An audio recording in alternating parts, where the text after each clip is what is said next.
Well, hey everybody, this is Connor here with Born Financial Coaching and the Born Financial Coaching Show. Really excited to get to be here today. And I think this is a really important message, as all the messages that I bring, I think are really important. And it's um, just we're going to break down why having a financial plan is essential, really, regardless of age. Whether or not you're just getting started or getting prepared for retirement. It's easy to kind of think, well, maybe it's not for me, it's for somebody else and their stage of financial story. But what I want to walk through very briefly today is, there's a lot of reasons to have a financial plan and work with a financial planner, regardless of that particular stage of your life. No matter where you are on your financial journey, having a plan gives you clarity, confidence, and control over your future. Let's go step by step through each stage of life and talk about what you should be focusing on. Because hoping for the best is not a strategy. That is so true. So, what I'm going to do here is share my screen. And here we're going to be first talking about our 20s. Okay. It can be really easy to think you're young, you don't need a plan. But as some might say, and some might have heard, the best time to plant a tree was 20 years ago, but the second best time is now. The same goes for financial planning. This decade is all about setting the groundwork for long-term financial success. Some of the key areas of focus in your 20s that you might want and need in your financial plan would include building an emergency fund.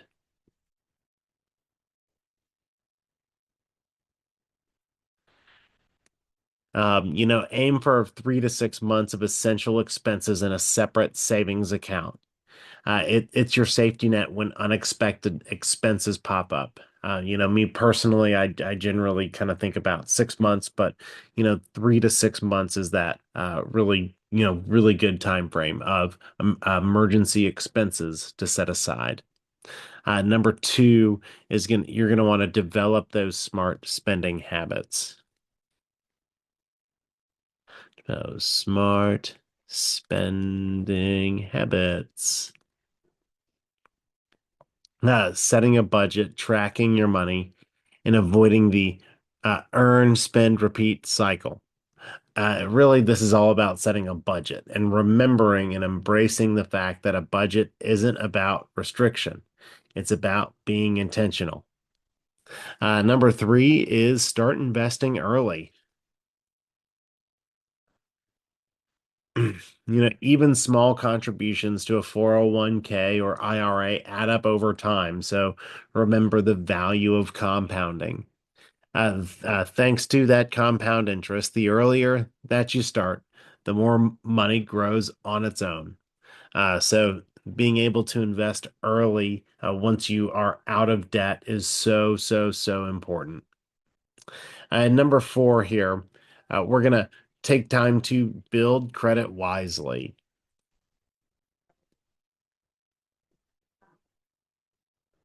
If utilizing credit is something that you want to do, using credit responsibly to set yourself up for major purchases later, like a home. So, one way to really think about it is if you do want to carry a credit card, um, just kind of saying, hey, if I don't have the money in my checking account to cover that purchase, I can't make it. I don't have the money. I can't use my credit card. So, really just making sure that you have the money each month to pay down that card.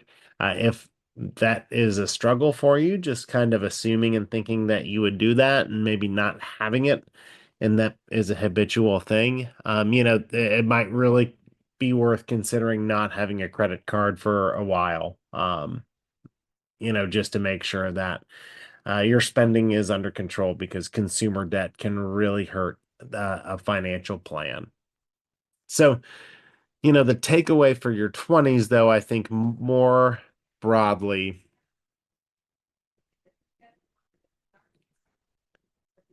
takeaway, the key takeaway here for your 20s is, we were going to build those strong habits now and aim and let time work in our favor.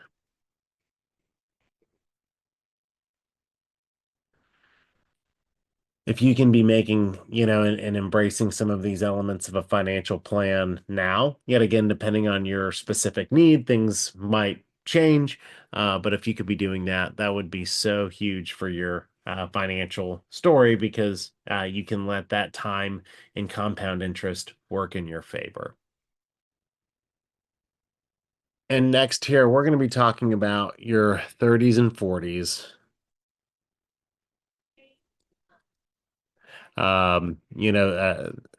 These two decades of your life are going to have a few things to really consider within a financial plan because, by now life is getting more complex.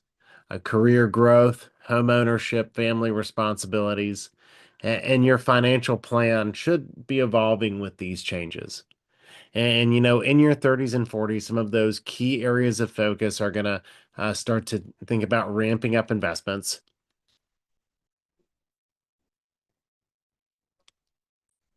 increasing those contributions to your retirement accounts and consider additional investments to grow wealth, whether or not that might be helping fund a child's education, or starting a donor advised fund, things like that, just to being able to really pursue some of your big financial and even personal goals.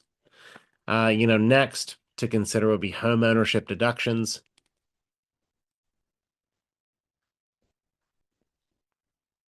If buying a home is part of your plan, make sure your mortgage fits comfortably within your long-term budget, right? So, I think that that would mean, you could pay your mortgage each month, and that is a part of your emergency fund. Uh, Next up, we're going to be protecting our income. Life insurance and disability insurance become even more important as dependents rely on our income, right? So it's not just having that life insurance policy, but it's saying, hey, every 5 years, it might be important to just take a look at that. Maybe you've never just had somebody kind of audit your life insurance. I say audit, very, very loosely, of course. Give a second opinion to, give that to your,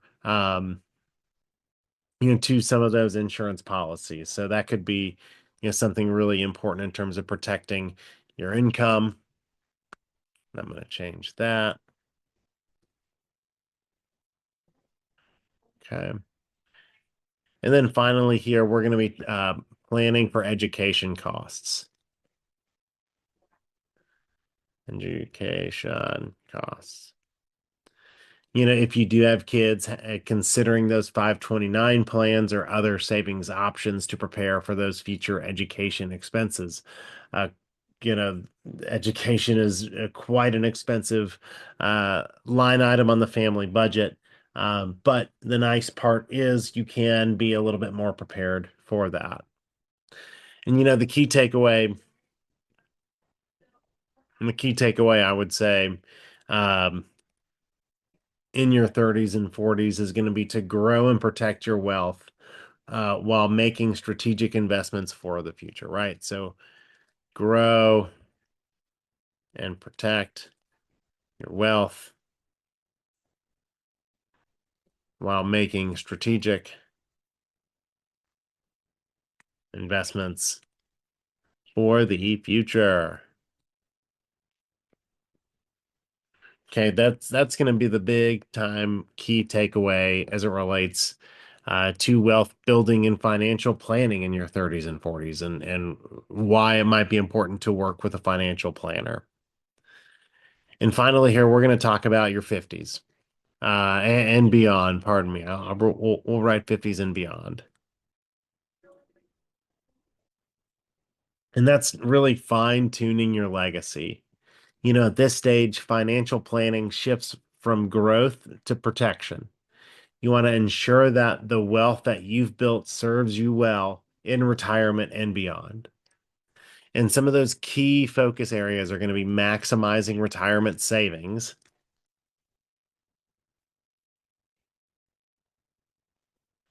Okay, taking advantage of those catch-up contributions in 401ks and IRAs to accelerate those retirement savings.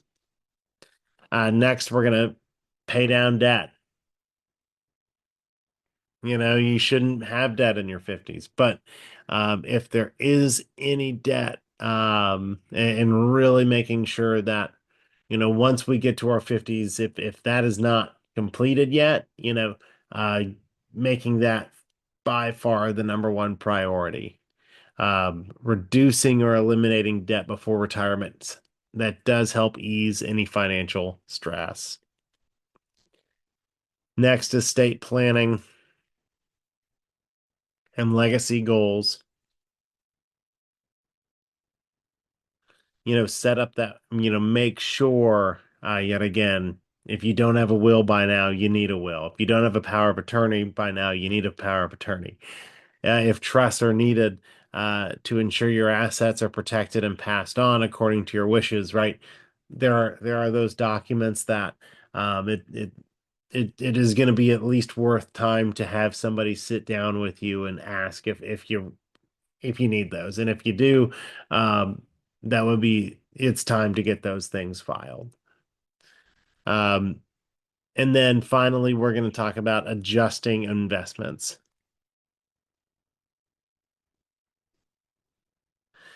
As retirement nears, shifting your investment strategy from growth to more wealth preservation are those conversations that a financial planner is going to have with you. Maybe going from growth being the number one objective to preservation of capital as you near and are getting to and through retirement. And, the big takeaway for your 50s is, secure your future and create that legacy for your loved ones, right? You're really starting to get into some of the giving back stages of your life when you can get to create that legacy for your family and do that in a really positive way. So, I really hope that I help make the case that whether or not you're in your 20s or your 50s, the best time to start thinking about and maybe start working with a financial planner is now. No matter your age, financial planning adapts to your life stage. The worst financial plan is really no plan at all. So, what could some of your next steps be? Number one would be identify one financial goal that you're currently working towards. And number two, if you need guidance on that goal, schedule a free consultation with me, and let's build a strategy tailored to your needs. As always, if you did find this information helpful, or if you think, hey, it really is going to be important for me to have that financial plan, feel free to schedule a consultation with me, and that's going to be through my link tree. You should be able to get to my Calendly there. So would love to get to talk to you, whether or not it's about taxes or financial planning more broadly, or another topic that I can speak to. And if I can't speak to it, I will let you know. But as always, thanks for listening, and I hope everyone has a great rest of your day. This has been Connor Bourne with Bourne Financial Coaching. Connor is an independent investment advisor representative affiliated with Registered Investment Advisor Strategic Blueprint. Everything that was discussed today on the financial front are principles that can be applied to certain circumstances. These circumstances may or may not be your own. Therefore, please do not consider this individual advice because I don't know your personal circumstances. If you would like to receive some personal advice, please reach out through my social media accounts at Bourne Financial Coaching, or send me an email at cbourne@bournefinancialcoaching.com. Thanks.